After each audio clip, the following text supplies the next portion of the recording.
Hi, everyone. Welcome back to Founders Mental Health. Do you walk the talk? The podcast where we interview founders that are working within the mental health area. And my name is Paula. I'm your podcast host. And today with me, I have Daniel. Hi, Daniel. Hello, Paula. Thanks for joining us on the podcast. I'm super excited to hear what you've been working on. We met about almost a year ago, right? Tech Barbecue was it? Yeah. Yeah. Uh, and I'm super curious what you're doing and the updates, and also to learn from your journey. But let's start first with maybe you can introduce yourself briefly and what you do. My name is Daniel Viholm. Hard to say in English because it's very Danish. I am creating an assistive app for young adults and adults with ADHD, a diagnosis that I myself have. And I was diagnosed, I guess, roughly 15, 14 years ago now, I think. And I was offered very little help back then, which is sort of what inspired the app today. What it is and what it's going to be is inspired by my own struggles, basically, right? But a little bit about myself. I am a master's in IT from Aalborg University, where the app actually started as my master's thesis. The app that I'm building. I was very keen on getting more knowledge about behavioral design in general, and why I was like very frustrated with a lot of apps that I've been trying to solve my own problems and it always lacked like the behavioral component to it. Mm. Like why am I not doing what it's telling me to do? Why am I not that rational, right? And that sort of inspired me to combine the behavioral design aspects. I'm a UX designer by trade and been working with that for quite a while. And I sort of took that and combined it with the knowledge that I have about ADHD, and combined it into an app, which is soon to launch. But besides that, I'm also a board member of the Danish ADHD Association, both the national one, but also the local one in Northern Jutland. So yeah, that's Mhm. what I do. And before working on this and becoming an entrepreneur, have you ever thought that, oh, I'm gonna do my own thing, I'm gonna be a founder, build a business? No, actually, I was pretty sure that I was going to be the average 9 to 5 guy. I actually even kind of landed a job at Telenor back then, but I decided not to pursue it. Basically because right when I graduated, a random email dropped into my inbox from the university that said, "Oh, we have this health competition or digital health slash health competition." And I just read digital health, which completely aligned with my master's thesis. So I wrote like half a page or something, and I sent it to them, and I was told that I was qualified into this, like, amongst these other startups from the university, and they had like fully fledged, like hand prosthetics and everything, and I came with like a 2 months prototype in Figma, and it turned out I won. So Amazing. that's sort of, yeah, and like they had like judges from like I think it was Novo Nordisk and some other bigger companies, and it sort of just catapulted me into this whole world where, oh, I'm not the only guy that or the only person that thinks this is a great idea. So it's sort of, that was late 2021. It's been quite a while, and there's like, but now the app is on the way. But yeah, that sort of started the whole thing, and it was not intended at all. It was a random email. Amazing. But sometimes you can't plan these things, but you kept on going for it. So what kept you motivated along the way? I think at the time I just didn't see anyone else do it. I envisioned this thing in terms of, like, I had a new way of approaching motivation, which is usually a component that is um, not addressed in the right way. Like there's a lot of gamification in apps and in general, but gamification is usually it's used in the like the short term, like half a Mhm. year maybe, because it's like extrinsic motivation. And I had this thing where if we want to help people, we need to spark their curiosity, their like intrinsic motivation, their inner motivation, in order for them to like. If I don't give you the answer, I just need to make you curious enough and Yeah. give you the foundation so that you can come to your make your own thing for yourself, right? Mhm. Um, so that's basically what really motivated me back then, and also the like back then I wasn't a member in the Danish ADHD Association. I actually rarely talked to anyone with ADHD. I then got into the board of the association, and I learned pretty quickly that there was like a massive, massive problem here. Not Mhm. only not like in Denmark, but like globally. Um, so I think that's sort of what kept like the two things combined. My way of approaching the whole thing from a new angle with the way I think about motivation and what needs to be done, and then the massive problem that we see both in Denmark and globally, basically. So that's what kept me going back then, and also quite a bit now. Yeah, and I think it was about a month ago that you posted something on LinkedIn that I think was very brave. It's Yeah. I don't know if it was a bit of clickbait, but I was like, "What's happening?" You know, like, don't give up." Can you share more about what was Yeah. going through So your so the mind? like yeah, for the people that probably the majority of people listening here, it was a post about me almost throwing in the towel, which is I'm actually not sure. Is that like a Danish expression? This probably not, is it? Yeah, like giving up, right? And that it crossed my mind several times during the past 3 years. Mainly because it's been a struggle to be alone or like a solo founder in this, especially when you cannot make your own sorry, goddamn product, right? Because Mhm. I'm not a developer.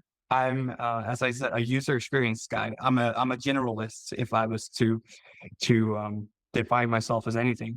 So I don't know how to make my own product, and but that's not really while that is a red flag for the most investors, I think the biggest red flag for myself is the fact that I hate being alone with my own head.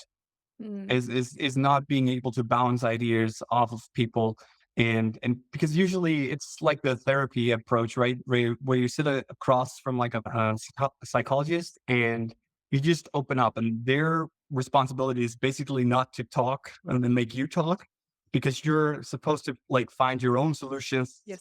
like through talking.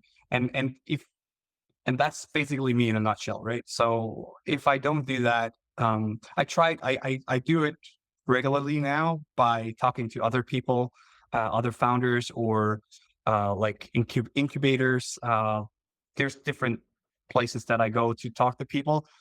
I think that the oh, actually, to circle back to the post was about that. Obviously, that I didn't do it. Otherwise, I wouldn't be talking about the app launching soon.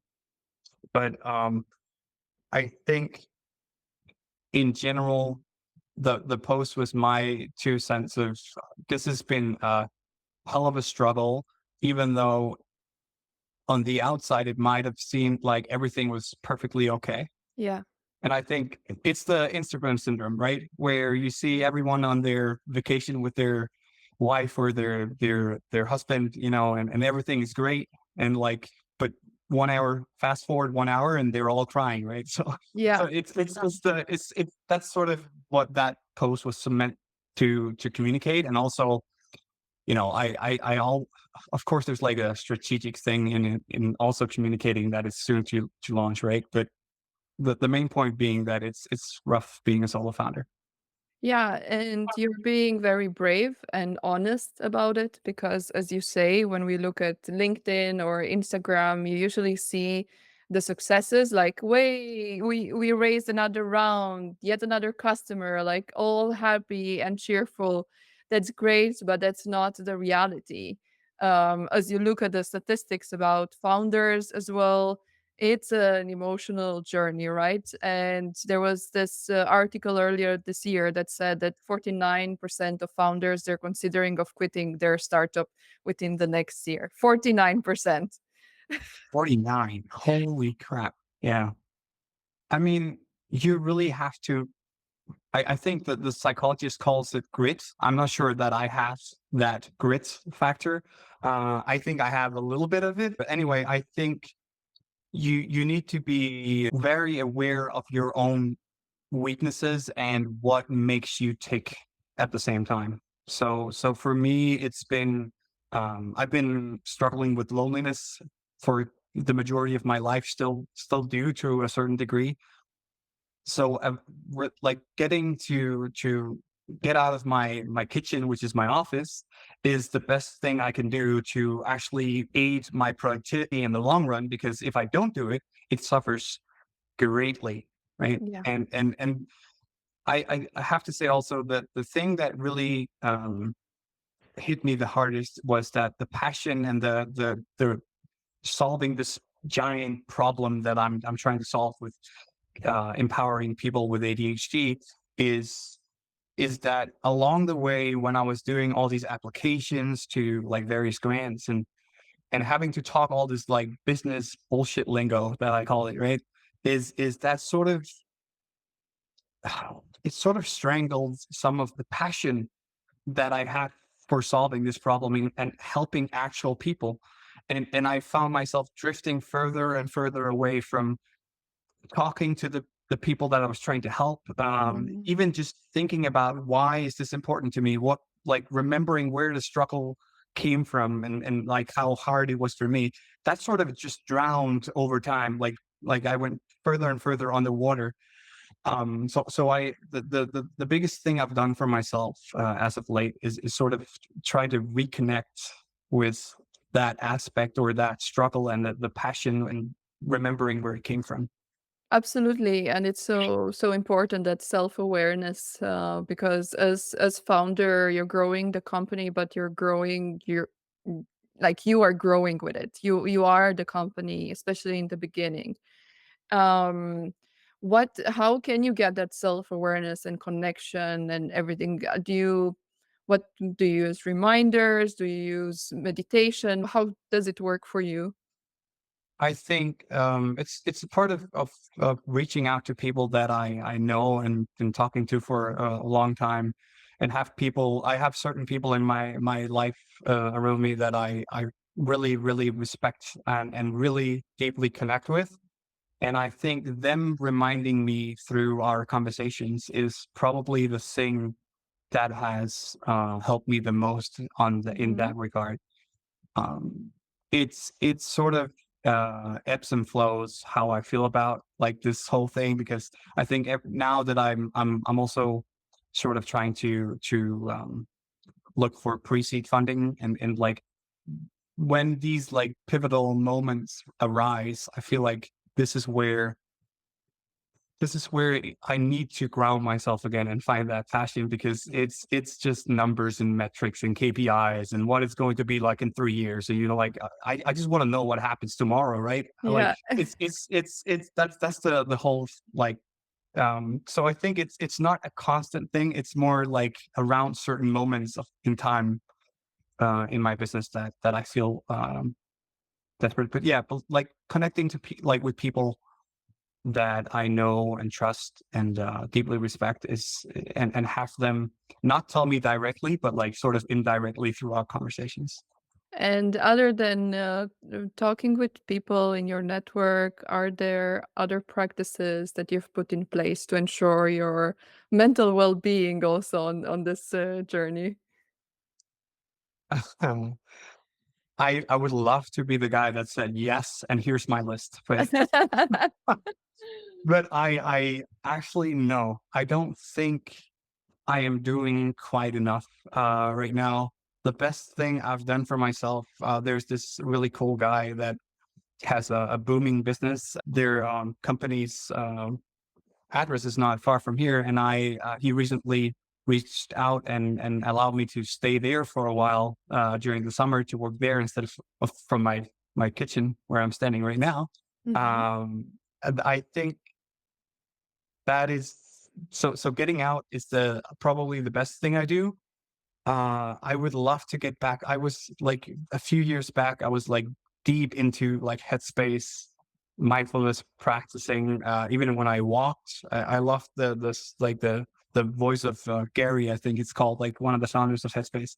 I got Yes. addicted to his voice, and I can't like have like a mindfulness practice without this guy, which is it's a terrible thing, right? But I would love to get back to that. I really deeply care about my sleep. I care about my sleep hygiene quite a bit, which is like the most unsexy word for anything, and which is also one of the things that I try to pass on to other people with ADHD, because the sleep thing is a big and very important component Mhm. to getting to a level that where your ADHD is not as outspoken, I guess. So Yeah. sleep, I guess, and getting out is probably I could do a whole lot more workout, all these uh typical things, but I'm trying to get there.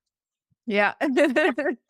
It's busy times as founder and also just before releasing, I guess there's a lot of pressure and a lot of Yes. work. And I just wanted to point out one of the things that I that really gets to me is that when you have ADHD, there's this thing where if it's not like intrinsically motivating or fun or something that sparks your curiosity, or you just have like an interest in, we call it like the interest-based nervous system, right?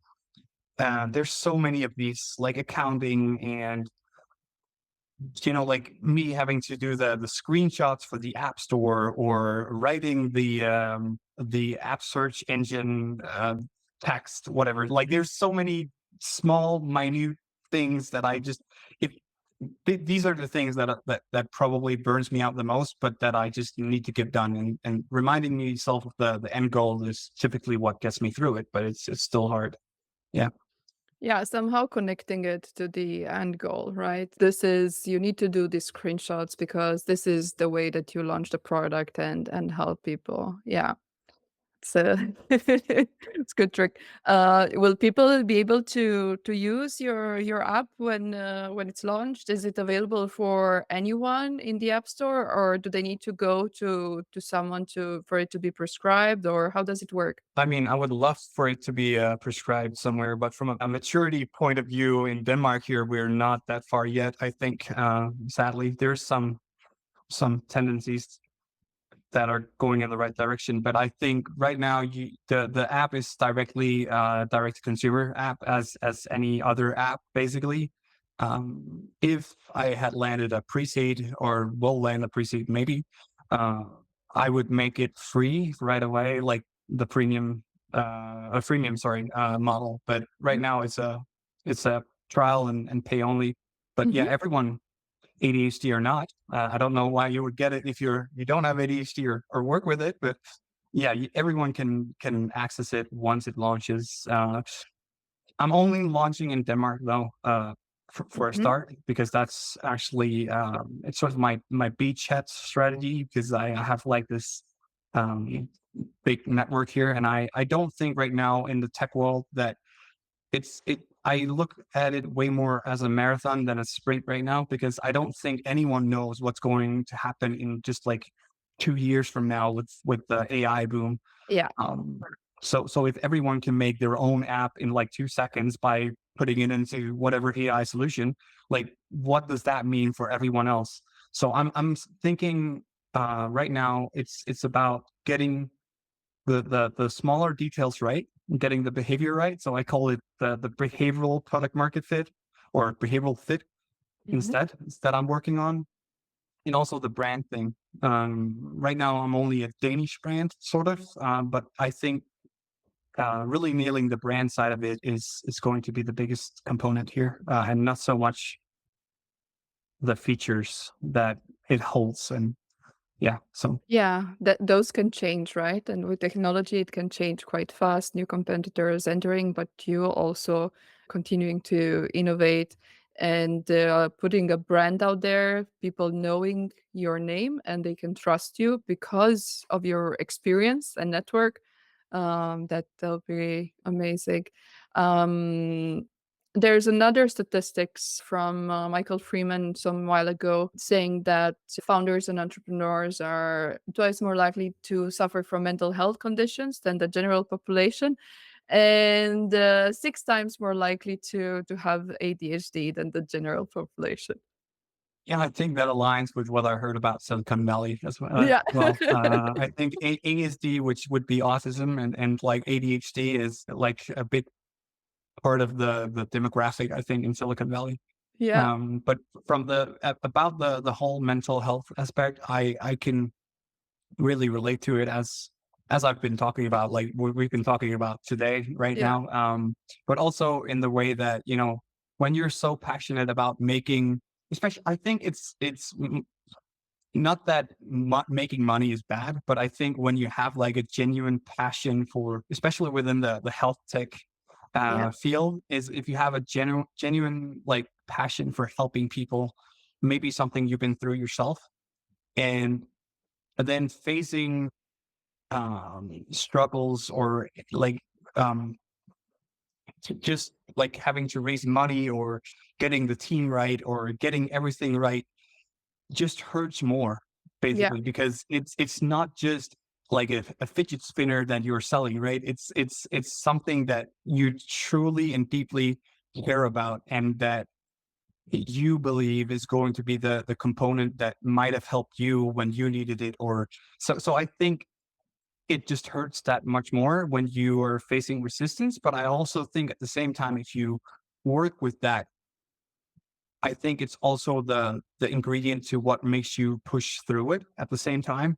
So I think it's like a very fine balance that you have to manage, because it can either be a crippling depression, or it could be the ingredient for you to really pull through and just do Yeah. astounding things, right?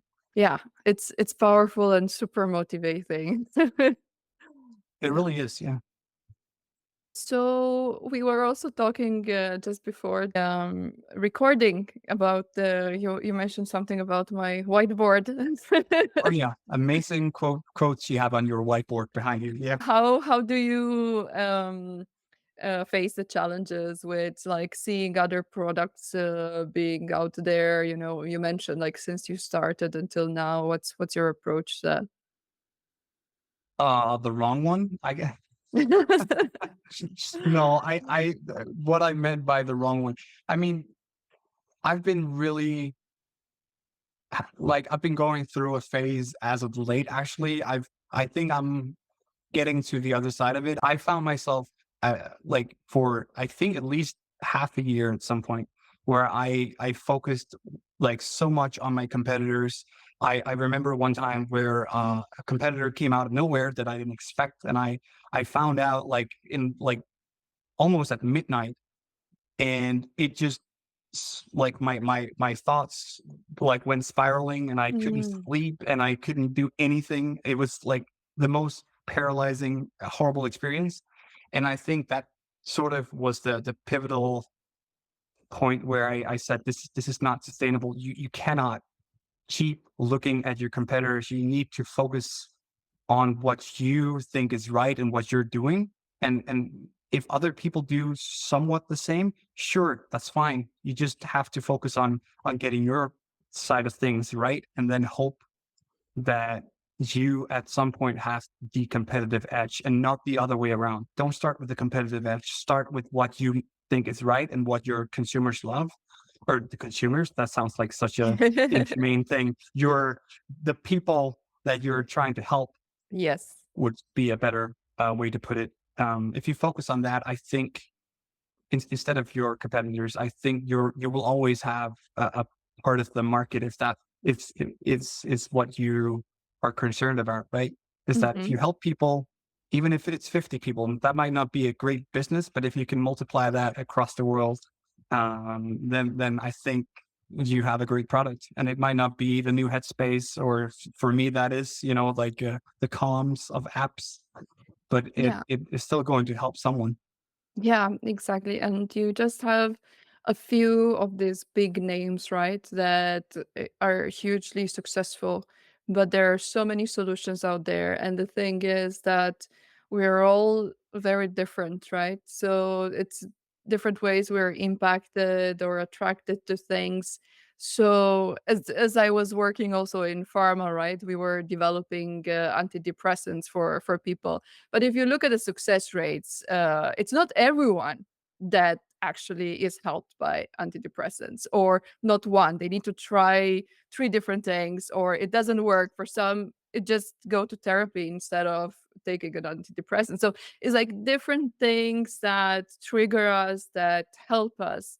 So even there, if there's a lot of competition, you do it a bit different, and so like you cater for those that will use your solution, and suddenly you have an edge there because you are targeting, you are niching to certain people where you are more likely to succeed.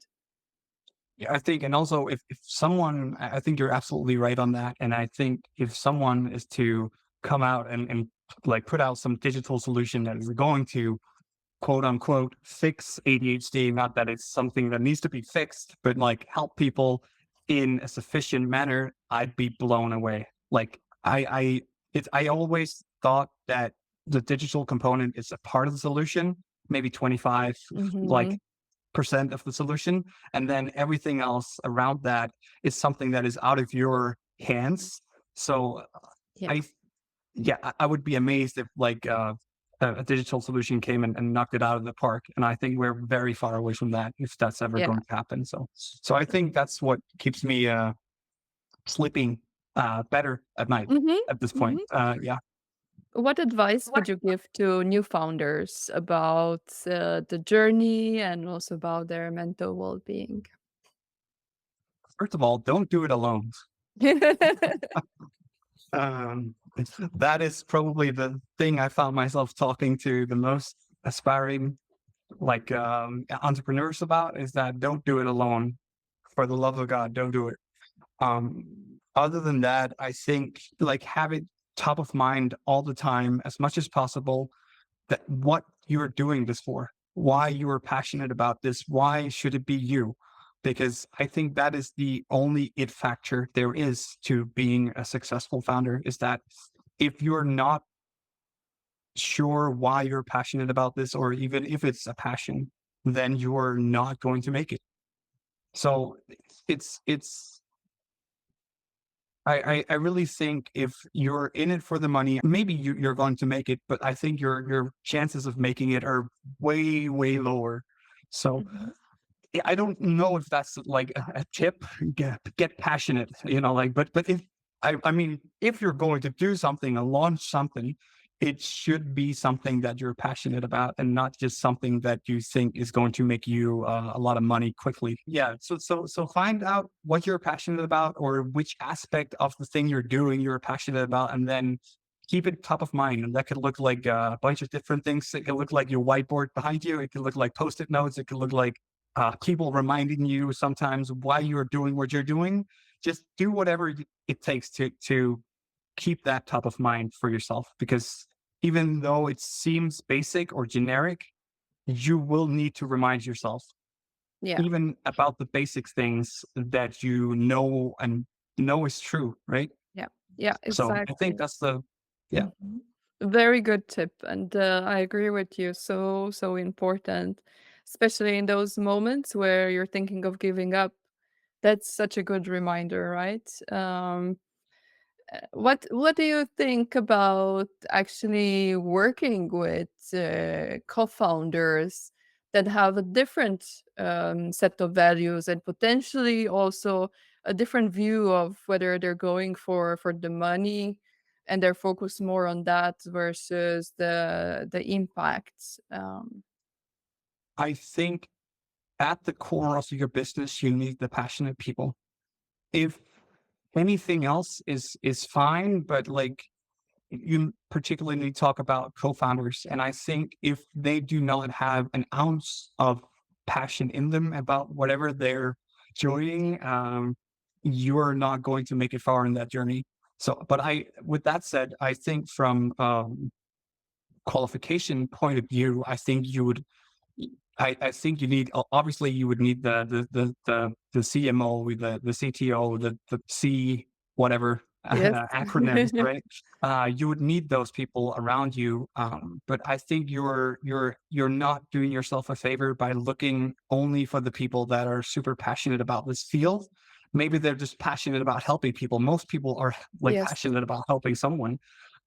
So I think if you can cultivate that instead of focusing on your, for me, that's a diagnosis, right? ADHD. Mhm. I think that is a stronger charge to have and to focus on.